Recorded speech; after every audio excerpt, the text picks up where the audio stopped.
Is worship net 'n liedjie? Worship is nie net 'n liedjie wat ons Sondag sing of in die kar op pad werk doen nie. Worship begin in die hart. Hoe baie het ons al gehoor dat pastore preek aan sê hulle, worship, it's a heart posture. Maar wat beteken dit? Psalm 100 vers 4 begin deur te sê, enter his gates with thanksgiving. Daar is al klaar vir ons 'n sleutel.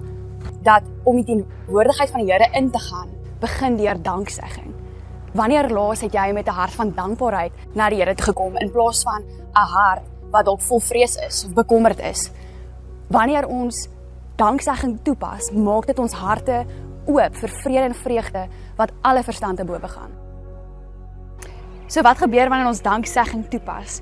Dit skuif ons fokus van ons eie behoeftes na die grootheid van die Here. Nou wanneer ons kyk na hierdie glas, is daar twee maniere waarna ons na hom kan kyk. Ons kan kyk na 'n glas wat halfvol is of 'n glas wat half leeg is. Thanking him for the glass that is half full versus worrying about the glass half empty. Sien jy die verskil? Die een persoon is gefokus op die glas wat wel water in het, terwyl die ander een gefokus op dit wat lacking is, dit wat nie bestaan nie.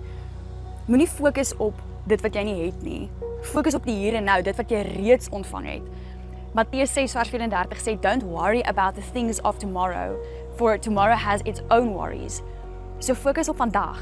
Die Here het jou geskape vir vandag, vir die hier en nou, dit wat jy vandag moet doen.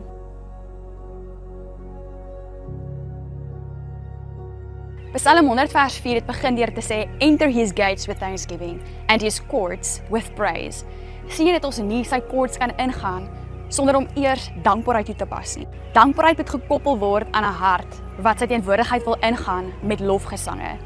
Sien jy dat dis die ideale geleentheid vir die vyand om ons in unthankfulness te hou. Hy wil ons unthankful hou. Hy wil ons in 'n plek kry wat hierdie hart nie in praise kan ingaan nie.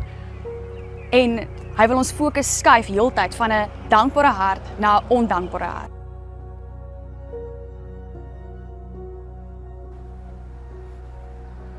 Nou dat ek in dankbaarheid ingegaan het, kan ek met 'n opregte hart in praise en worship ingaan. Want worship is nie net 'n liedjie nie, dit is 'n hartspostuur.